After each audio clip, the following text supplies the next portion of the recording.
Childhood anxiety.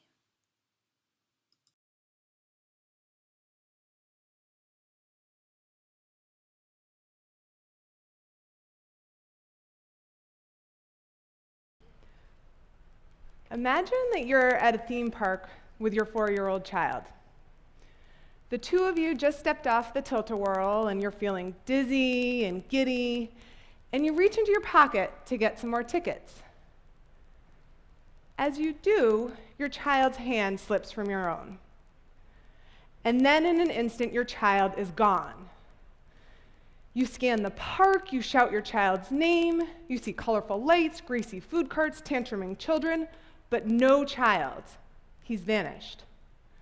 So your breathing starts to speed up, and your heart starts to pound, and your stomach drops. Your brain runs through the horrible things that could have happened to your child.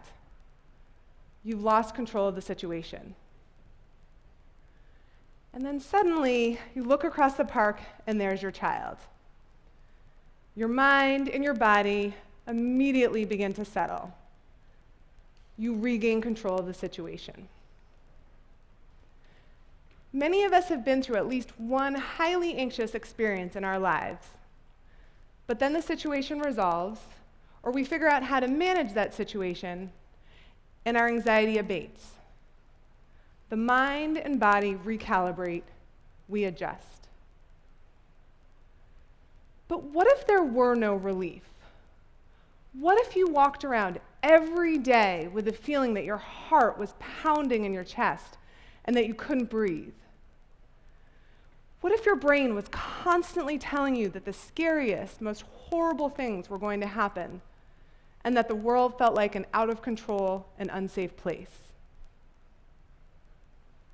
Now imagine that you're 7 or 10 or 15 and that this is your daily reality. This is what we need to understand about anxiety and what it's like to experience it. What is anxiety? According to the American Psychiatric Association, anxiety refers to anticipation of a future concern and more associated with muscle tension and avoidance behavior. This is not the same as worrying or being stressed about specific life events. For children, worry and fear are a typical response. It is when that response is perpetuated and becomes hard to overcome that it is cause for additional concern. Children are especially prone to avoidance of school and social situations.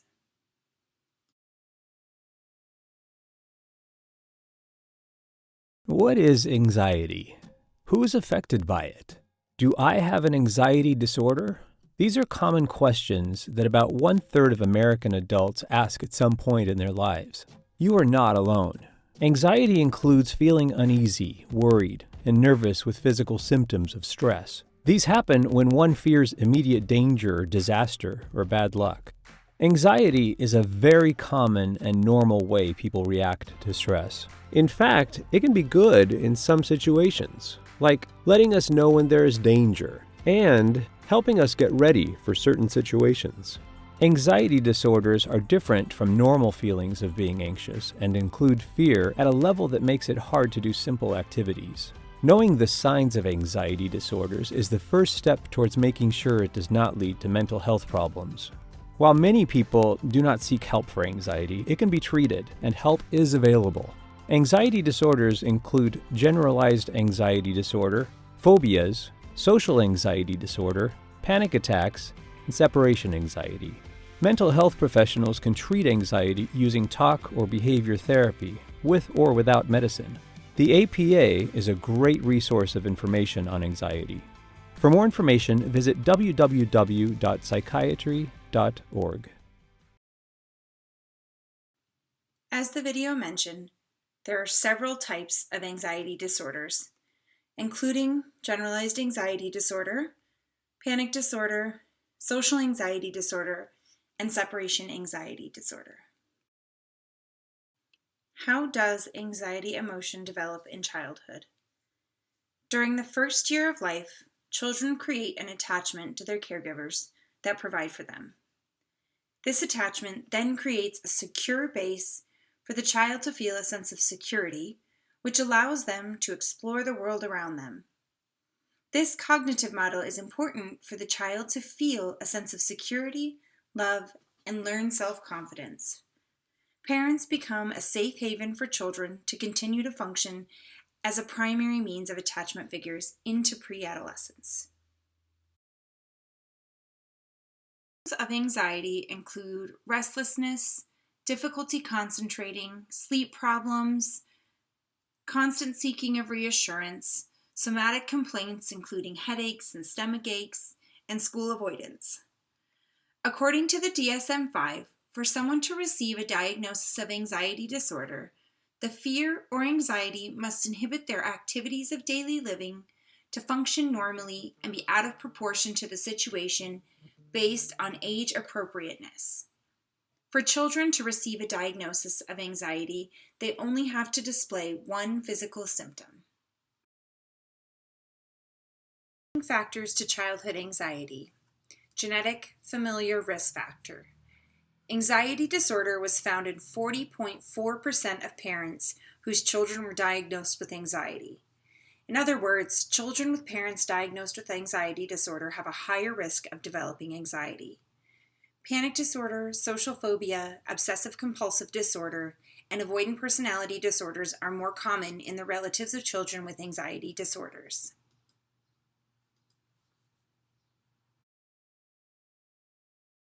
Risk factors. Children diagnosed with anxiety have been shown to have increased levels of cortisol, increased heart rate compared to normal children, and low stimulus threshold with the participation of the amygdala and hypothalamus in the limbic system. There are many studies that have followed newborns for the first 6 months and observed their startle reaction. Compared to control groups, children with anxiety disorder had a higher startle reaction in the first 6 months of life. Attachment. Mentioned earlier is the importance of parent-child attachment early in a child's life in order to create security. Adolescent perception of close interpersonal relationships, including those of parent relationships, may be related to symptoms of anxiety. Insecure attachment relationships marked lower communication, poor trust relationships, and greater feelings of alienation. Anxiety can form when a child is constantly worried about the availability of the caregiver. It is suggested that children who perceive themselves as helpless or fearful of the caregiver relationship may be at risk of internalizing their anxiety. Longitudinal studies revealed insecure attachment during infancy was related to anxiety. It is possible that low parent-child attachment during infancy could elicit symptoms of anxiety in children of preschool age into adolescence.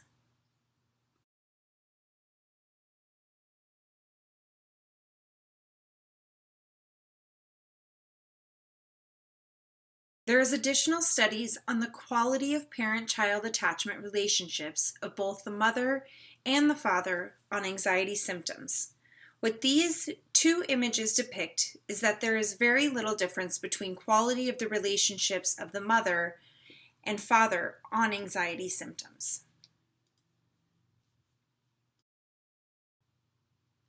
Risk factors can vary depending on specificity, but can include shyness, distress in social situations, and negative environment.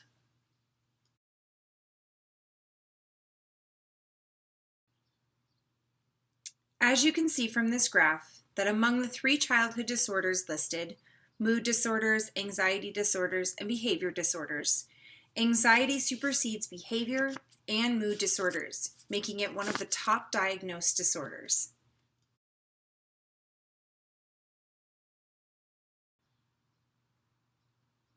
According to the National Institute of Mental Health, it is estimated that 1 in 8 children are affected, and of those, 31.9% of children are between the ages of 13 and 18 years old. Of those children, an estimated 8.3% of them experience a severe impairment.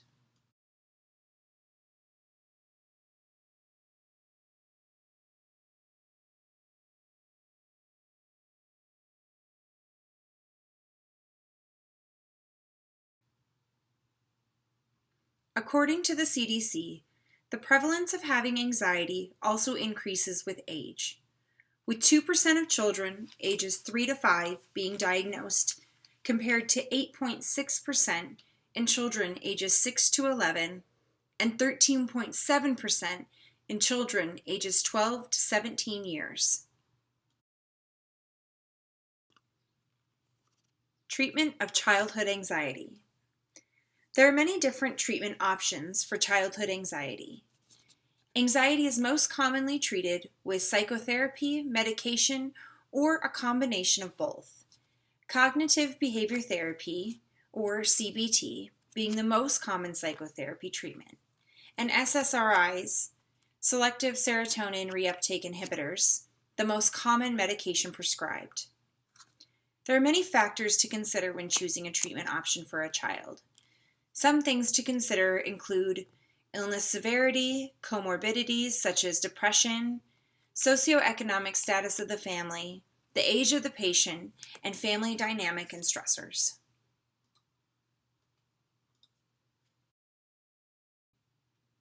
One benefit of psychotherapy is they are less invasive than medication treatment alone, but can be limited in availability and require multiple appointments.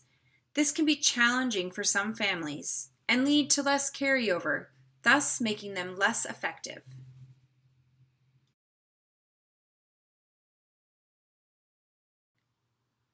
The disadvantages to medication, especially in children, is that it is unknown how the child will react to individual medication.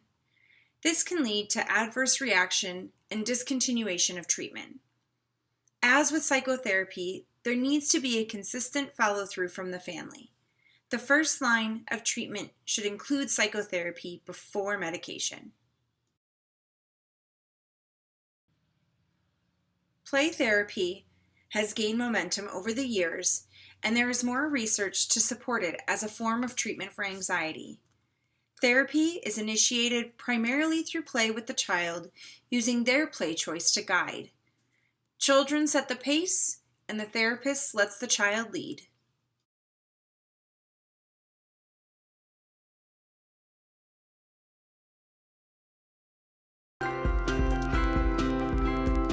Over the past 100 years, mental health professionals have applied the curative powers inherent in play into a form of counseling or psychotherapy with an emerging evidentiary research base called play therapy.